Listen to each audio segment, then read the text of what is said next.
Good morning, madam. Good morning. Sit down.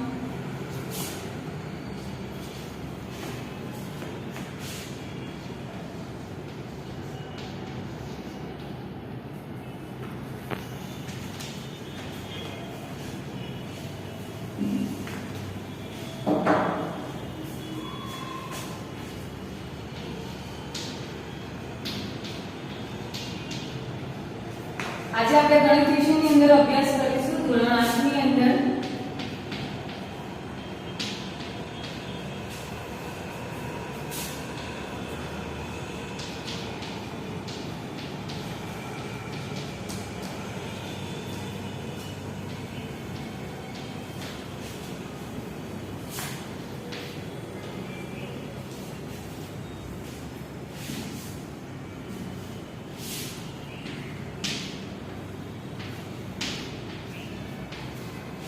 તો વિદ્યાર્થી મિત્રો, આજે આપણે ગણિતની અંદર જે વિષય ભણવાના છે તે ખૂબ સરસ મજાનો છે, પરંતુ આગળના ક્લાસમાં આપણે ઘણું બધું આ જ ચેપ્ટરની અંદર શીખી ગયા છે. તો ચાલો હું તમને થોડા પ્રશ્નો પૂછું કે કઈ કઈ વસ્તુ શીખી ગયા છે, તમારે એને મને જવાબ આપવાનો છે. તો આપણે આગળના ક્લાસમાં શું શીખી ગયા આ ચેપ્ટરમાં? હા બોલો તમે. ક્રમના ગુણધર્મો અને જૂથના ગુણધર્મો વિશે શીખી ગયા. ખૂબ સરસ. સમય સંખ્યાની અંદર આપણે ક્રમના ગુણધર્મો અને જૂથના ગુણધર્મો વિશે શીખી ગયા. ચાલો, ક્રમનો નિયમ એટલે શું? હા બોલો. A plus B is equal to B plus A. ખૂબ સરસ. હવે જૂથનો નિયમ પણ શીખી ગયા. જૂથનો નિયમ એટલે શું? હા બોલો તમે. કૌંસમાં A plus B કૌંસ પૂરો plus C is equal to કૌંસમાં A plus B કૌંસ પૂરો plus C. ખૂબ સરસ. Very good. હવે વિદ્યાર્થી મિત્રો, તમારી પાસે કોઈ પણ સંખ્યા છે 5. હવે એમાં તમે 0 ઉમેરો તો શું થાય? તેની એ જ સંખ્યા મળે. ખૂબ સરસ. તો વિદ્યાર્થી મિત્રો, આજે આપણે જે ટોપિક ભણવાના છે તેનું નામ છે શૂન્યની ભૂમિકા.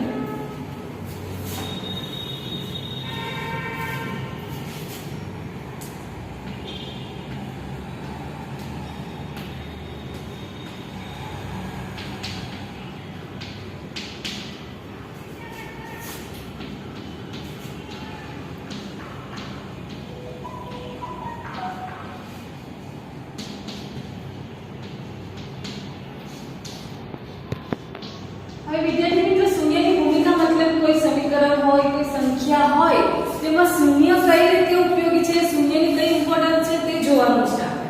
તો વિદ્યાર્થી મિત્રો, શૂન્ય એટલે એવું નથી કે જો બોર્ડ ઉપર બધા ધ્યાનથી જોજો કે તમારી પાસે ત્યાં 1000 રૂપિયા છે, બરાબર? હવે 1000 ને આપણે કે શૂન્યની કોઈ મતલબ ત્યારે કે 5 માં તમે શૂન્ય ઉમેરો તો 5 જ જવાબ આવે, મતલબ કોઈ ફરક નથી પડતો. પણ હા, એ જ્યારે સરવાળાના નિયમમાં જ ખાલી લાગુ પડશે કે કોઈ ફરક પડતો નથી. પરંતુ જ્યારે આપણે સંખ્યા હોય, જો તેમાં આમાંથી તમે 0 કાઢી નાખો કે ભાઈ એનો વેલ્યુ તો એનો મતલબ નથી. અહીંયા એની ખૂબ વેલ્યુ આગળ વધી જાય છે. 1000 રૂપિયા અને 1 રૂપિયામાં ખૂબ ફરક પડે છે. એટલે આપણે એને સરવાળાની અંદર જોવાનું છે. પૂર્ણ સંખ્યા, પૂર્ણાંક સંખ્યા અને પૂર્ણ સમય સંખ્યામાં જોવાનું છે કે શૂન્યની ભૂમિકા શું છે ત્યાં. પૂર્ણ સંખ્યા લઈ લો કોઈ પણ. ધારો કે મારી પાસે પૂર્ણ સંખ્યા 2 છે, બરાબર? એની અંદર મેં 0 એડ કર્યું અને હું 0 પ્લસ 2 બી લખી શકું છું. હવે 0 માં કંઈ પણ એડ કરું તો મને આન્સર તેનો તે જ મળવાનો છે, બરાબર?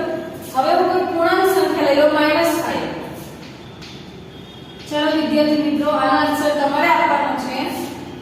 -5 માં 0 ઉમેરું તો કેટલા આવશે? હા બોલો. -5 ની અંદર 0 એડ કરું તો કેટલા આવશે? -5. ખૂબ સરસ. હું આમ પણ લખી શકું છું.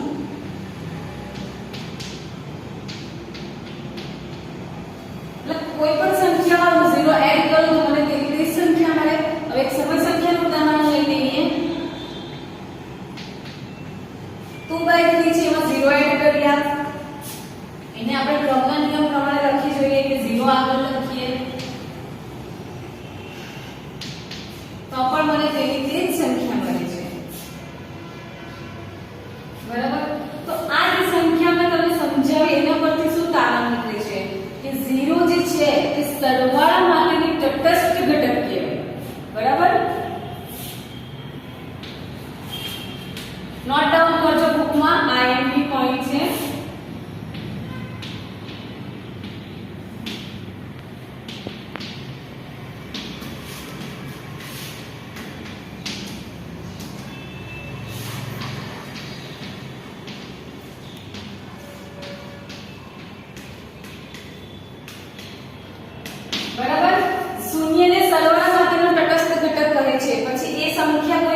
હોય સરવાળામાં સમય સંખ્યા, પૂર્ણ સંખ્યા કે પૂર્ણાંક સંખ્યા. બરાબર વિદ્યાર્થી મિત્રો? ચાલો આગળનો ટોપિક જોઈએ.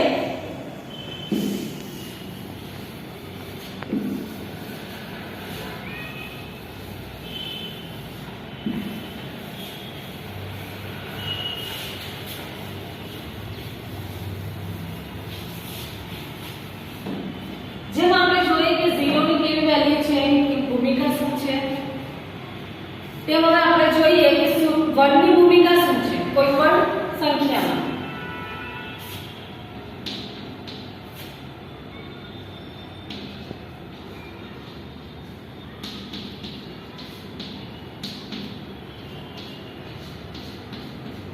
ચાલો વિદ્યાર્થીઓ, જેમ આપણે 0 ની ભૂમિકામાં સરવાળા માટે જોયું, હવે આપણે દરેક અલગ અલગ પૂર્ણ, પૂર્ણાંક અને સમય સંખ્યા જોઈએ. હવે એમાં 1 ની શું વેલ્યુ છે તે જોઈએ. બરાબર?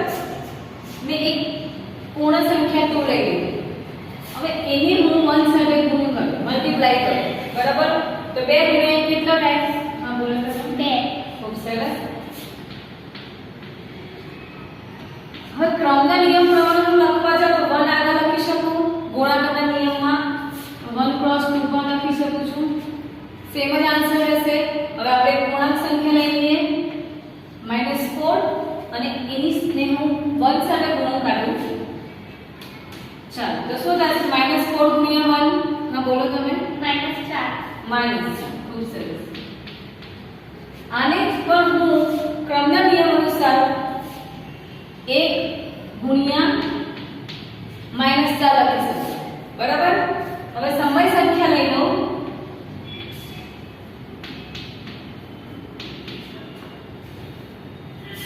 તો 2/3 ગુણ્યા 1 શું આન્સર હશે? હા બોલો તમે.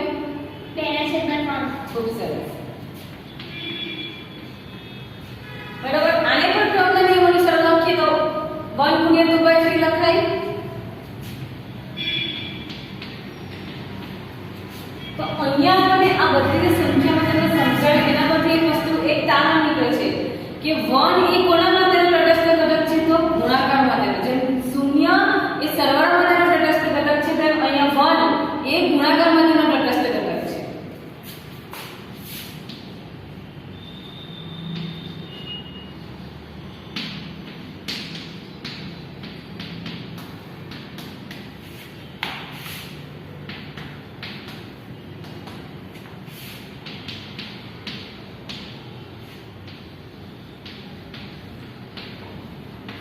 બરાબર? 1 એ ગુણાકાર માટેનો તટસ્થ ઘટક છે. હવે એ ગુણાકાર કોઈ પણ સંખ્યાનો હોય, સમય, પૂર્ણાંક કે પૂર્ણ.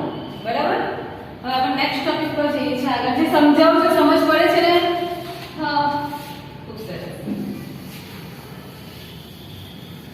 નહીં સમજ પડે તો કહેજો.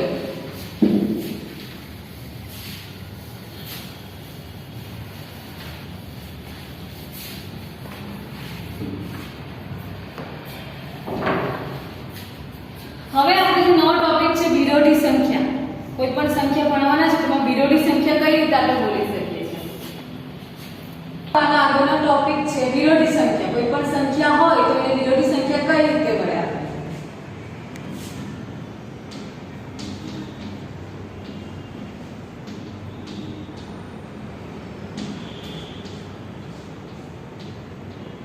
ચાલો વિરોધી સંખ્યા મતલબ વિદ્યાર્થીઓ તમારી પાસે કોઈ પણ સંખ્યા છે તો એમાં તમે કઈ સંખ્યા એડ કરો કે માઈનસ કરો કે જેનો આન્સર તમને 0 મળે તો તે સંખ્યાને તમે વિરોધી સંખ્યા કરી શકો છો. હું તમને એક ઉદાહરણ આપું, બોર્ડ ઉપર જોજો.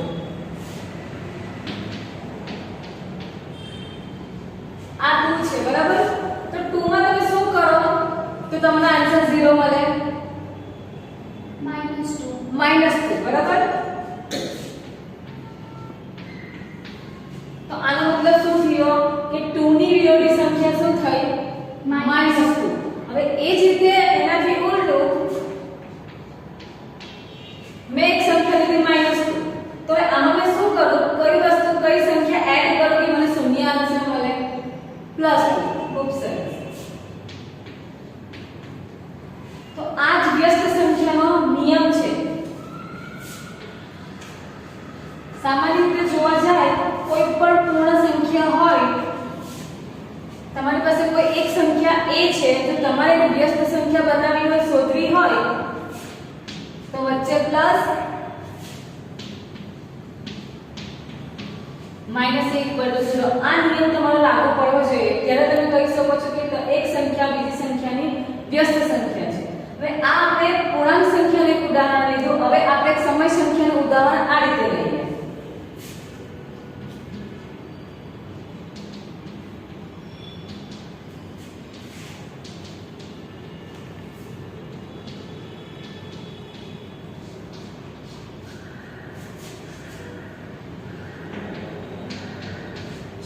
एक समय संख्या में ले लो 5/4 बराबर હવે મારે શું કરવાનું છે એની પીરિયોડિક સંખ્યા શોધવી છે તો મેં શું કરીશ -5/4 કરો તો જ મને આન્સર 0 મળવાનો છે બરાબર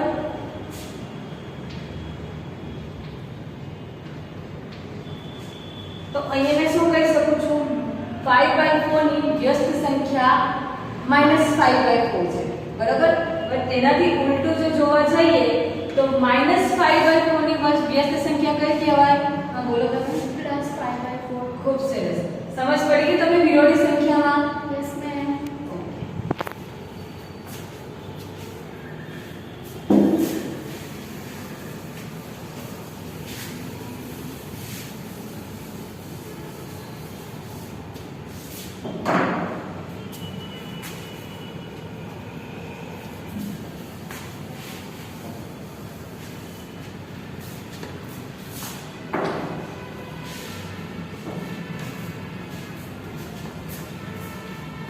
પીરિયોડિક સંખ્યા હવે પતી ગયું હવે આપણો નેક્સ્ટ ટોપિક છે વ્યસ્ત સંખ્યા કોઈ પણ સંખ્યા વ્યસ્ત ક્યારે બને તો એ વિશે આપણે આગળ શીખીશું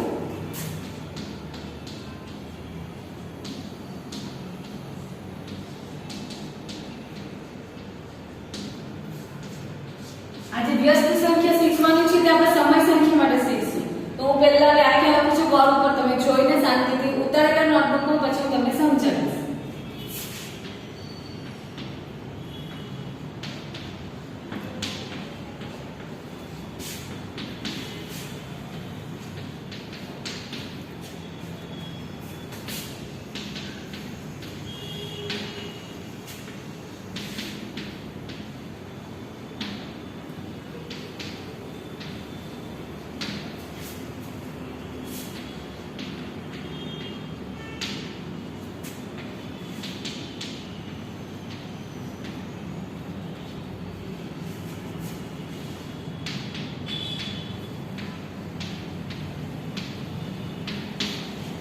બોર્ડ પર ધ્યાન આપો મેં શું કીધું છે જો a/b એટલે કે એક સમય સંખ્યા છે ગુણાકારમાં બીજી સમય સંખ્યા c/d એવું લેવાનું છે કે એની ઇક્વલ ટુ આપણે આન્સર 1 મળે એટલે કે આ એક શરત છે જો આ શરતનું પાલન થાય તો આપણે કહી શકીએ છીએ કે જે આ a/b છે આપણી એ c/d નો વ્યસ્ત છે બરાબર હવે આ જ વ્યાખ્યાનું ઉદાહરણ દ્વારા હું તમને સમજાવું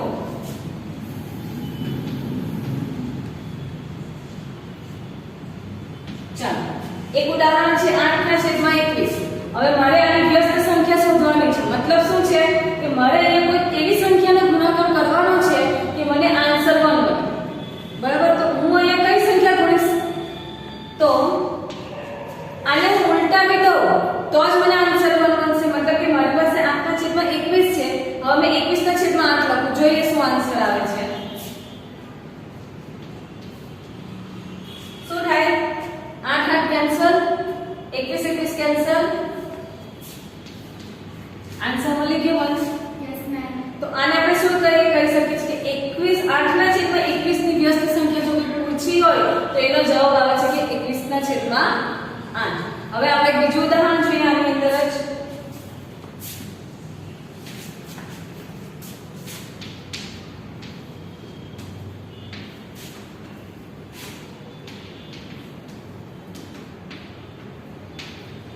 શું કીધું છે 5 ની વ્યસ્ત સંખ્યા બરાબર એટલે 5 તો હું પહેલા લખી જ દેવું કેટલા વડે ગુણું એ તો મેં 5 ખૂબ સરસ જો 1/5 વડે ગુણીશ તો મને આન્સર શું મળશે 1 તો શું કહેવાય 5 ની વ્યસ્ત સંખ્યા 1/5 તો તમને ખબર પડી ગઈ વ્યસ્ત સંખ્યામાં? હા મેમ. ખૂબ સરસ. કંઈ પણ સમજ નહીં પડે તો મને પૂછજો, બરાબર?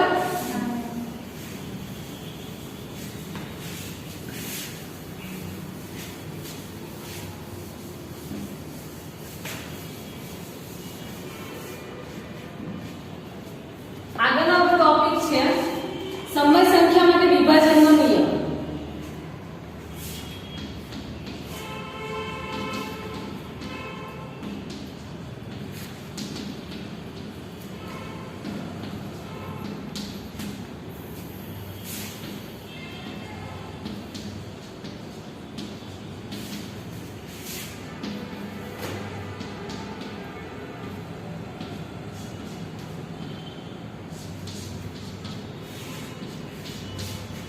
બરાબર?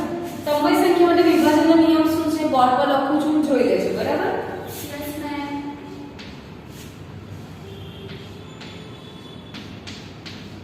આ સરવાળા માટેનો નિયમ છે. આપણે કૌંસમાં ખાલી અંદર ગુણી નાખવાનું છે. a * b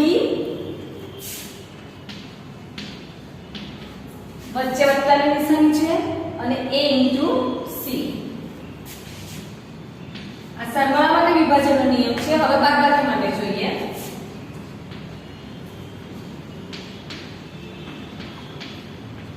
ચાલો, આનો આન્સર શું થાય છે? a * b.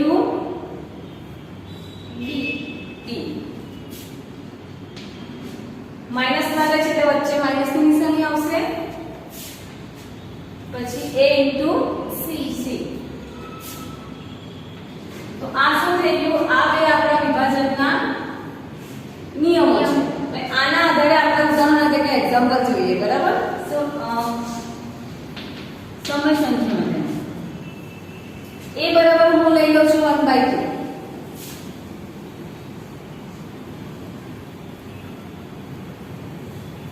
b બરાબર લઈ છું 1/3.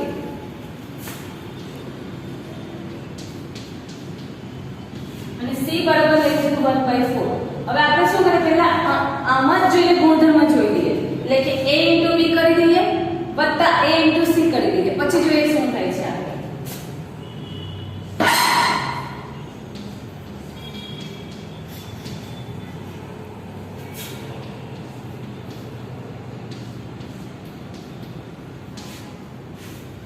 હવે આપણે જોવાનું છે કે આ ડાબી બાજુ અને જમણી બાજુ સરખો આન્સર આવે છે કે નહીં. તો પહેલા આપણે ડાબી બાજુ લઈ લઈએ, એનો શું આન્સર આવે છે ચેક કરીએ. પછી જમણી બાજુ લઈ લઈએ, એનો શું આન્સર આવે છે ચેક કરીએ, બરાબર?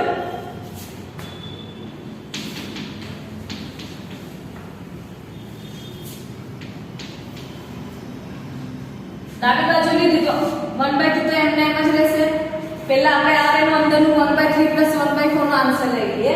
તો 4 * 1 3 * 3 એટલે ઉપર 3 + 4 એટલે 7. હા. અને છેદનો એકનો લસાઅ 3 × 6 = 12.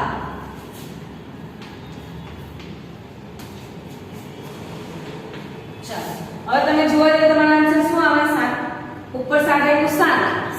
નીચે 2 * 12 * 24 એટલે 7 ના છેદમાં 24. 7 ના છેદમાં 24 તમારો આન્સર. ડાબી બાજુ તમારી આ ગઈ. હવે આપણે જમણી બાજુ જોઈએ આન્સર આવે છે કે નહીં.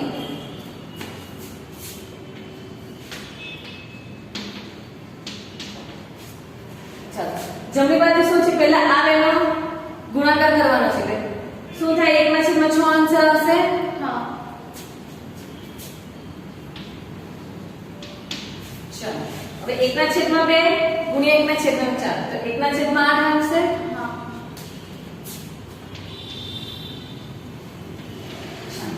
હવે શું કરવાનું છે? ક્રોસ ગુણાકાર કરવાનો. 24 આપણો શું આવશે? એનો લસાઅ આવશે.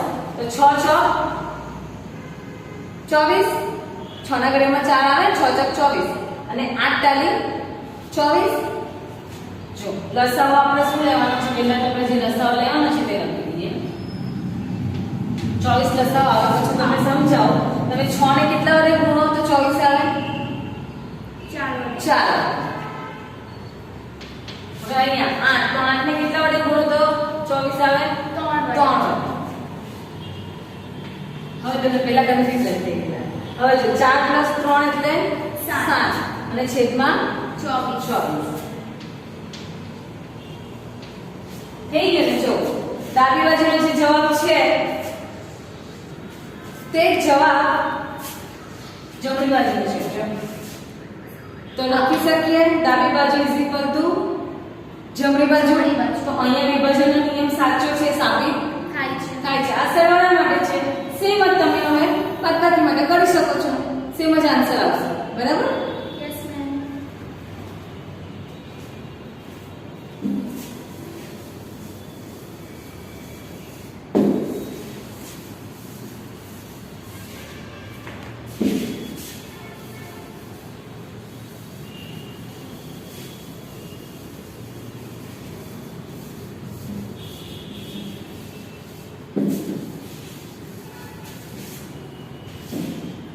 ચલો અત્યાર સુધી જે પણ ભણાયું તો કન્ફ્યુઝન છે, સમજ પડી ગઈ ને? Yes ma'am. ચાલો તો હવે હું તમને ક્વેશ્ચન પૂછું તો તમને આવડશે તો મને ખબર પડશે કે તમને આવડે છે. બરાબર? એક ચાર્ટ થ્રુ આપણે જોઈએ. જે પણ ક્વેશ્ચન પૂછું તમારે આન્સર આપવાના છે.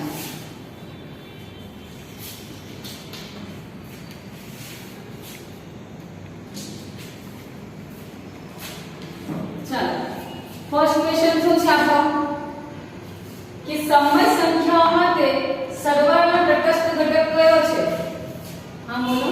શૂન્ય. શૂન્ય. મેં તમને કીધું બરાબર કે આ એમપી છે, નોટ ડાઉન કરજો. નેક્સ્ટ ક્વેશ્ચન છે કે સમય સંખ્યાઓ માટે ગુણાકારની તટસ્થ ઘટક કયો છે? હા બોલો. 1. ખૂબ સરસ. ચલો નેક્સ્ટ. આ વિભાજનનો ગુણધર્મ છે a કૌંસમાં b c. આ એક સરવાળા માટેનો ગુણધર્મ છે અને બીજો કૌંસ છે a કૌંસમાં b c. નો આન્સર શું આવશે? હા બોલો તમે પહેલાનો. a plus a b plus ac. ખૂબ સરસ.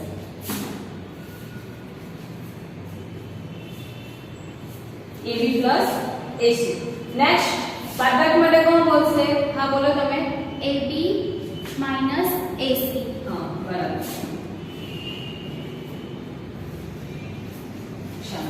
હવે નેક્સ્ટ આપણે સમય સંખ્યાની વ્યાખ્યા વ્યસ્ત માટે જોઈ લો કે સમય સંખ્યા a ડિવાઇડ b એ સમય સંખ્યા c ડિવાઇડ b નો વ્યસ્ત થવાની શરત મેં બોર્ડ ઉપર અહીંયા જ લખેલી હતી કે કઈ શરત છે કે એ વ્યસ્ત બને. તો એ શરત બોલો. હા બોલો. a ના છેદમાં b ગુણ્યા c ના છેદમાં d બરાબર 1. હા ખૂબ સરસ.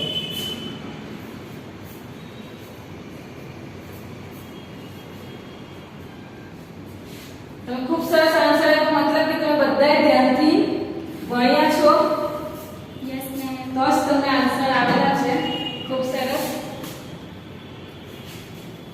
હવે આ તો આપણે ચાર્ટ દ્વારા જોયું કે તમને કેટલું આવડે છે, શું નહીં. થોડું મૂલ્યાંકન કરી લઈએ કે તમને કેટલું હજુ ખબર પડી જાય કે તમને કેટલું સમજ પડી છે.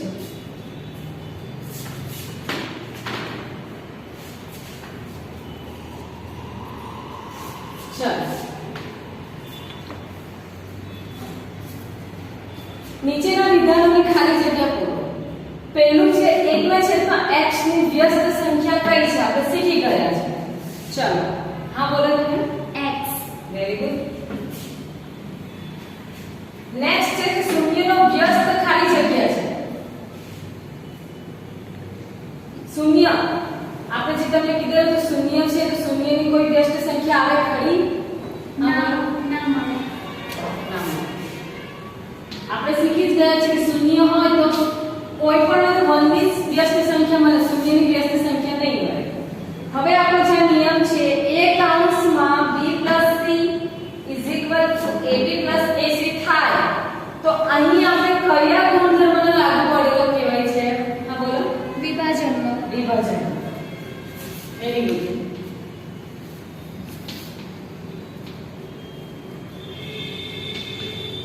હવે આ તો આપણે ખાલી જગ્યા પ્રમાણે જોયું. હવે ખરેખર એક્ઝામ્પલ જોઈએ.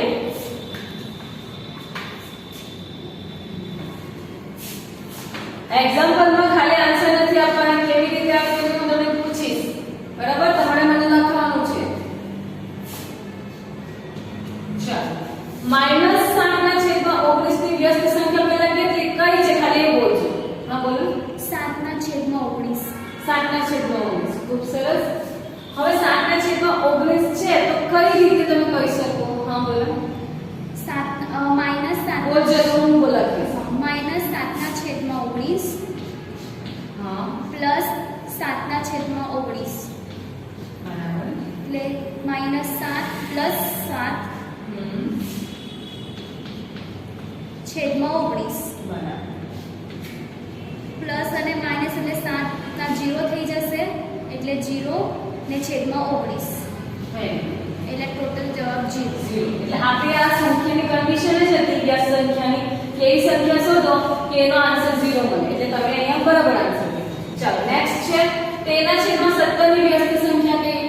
હા બોલો. -13/17 કેવી રીતે મને લખાવશો? 13/17 પ્લસ નહીં ધ્યાનથી જોવો.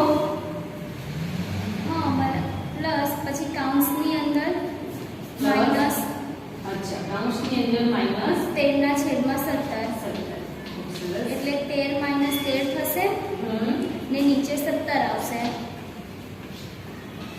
એટલે 0 થશે 13 - 13 0 ને છેદમાં 17 એટલે 0.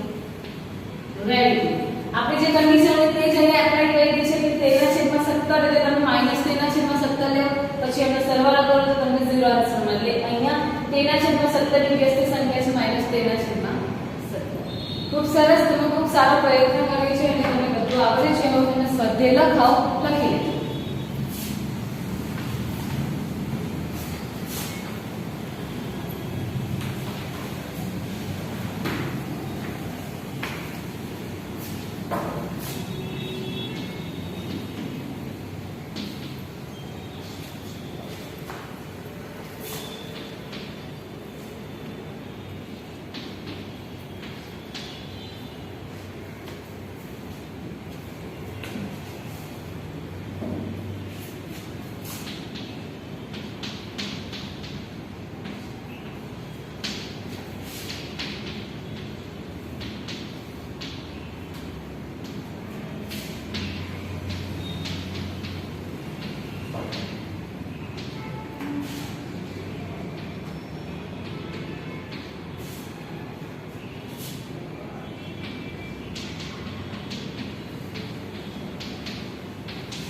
જો વિદ્યાર્થી મિત્રો આપણે આવા એક્ઝામ્પલ ગણી જ ગયા છે. આને શું કરવાનું છે? વિભાજનના નિયમ પ્રમાણે તમારે ગણતરી કરવાની, મતલબ ડાબી બાજુ અને જમણી બાજુ જે ઉદાહરણ તમે લખાય છે એ રીતે આનો આન્સર તમારે લાવવાનો છે. નેક્સ્ટ પીરિયડમાં તમારે સબ્જેક્ટ છે જોઈશ.